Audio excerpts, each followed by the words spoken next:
they tend to win. Virginia, Sean, hello. Hi there. How are you doing? Thanks for the call. Quick little backstory. I'll make it short, but I'd never really watched racing, was never into racing until this pandemic and when all the other sports got shut down. I started watching. I picked the driver kind of randomly, and I've gotten into it and watched every lap and DVR'd the races I couldn't watch live, and I'm loving every second of it. Good. I'm calling because the driver I picked was Eric Jones. I'm a big Eric Jones guy, partially because I wanted a driver with Joe Gibbs Racing.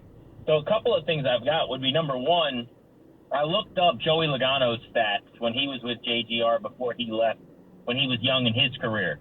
And Jones's numbers actually pummel his. If you look at top 10s, top 5s, the wins are equal, but laps led. I mean, he's had way more success with Gibbs than Logano did, and I see what has happened since he left.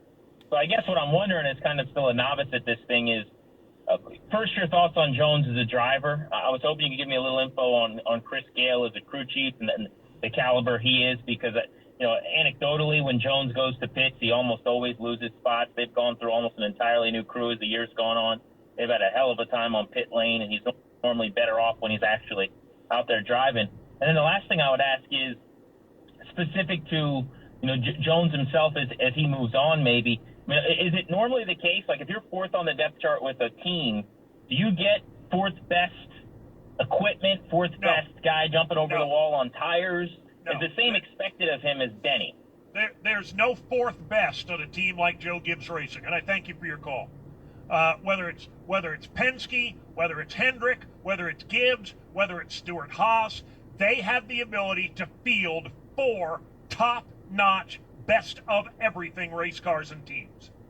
Now, granted, one team's always going to end up being better than the other, but it's not because they have access to better equipment or any of that. It's just what they make from what they're given.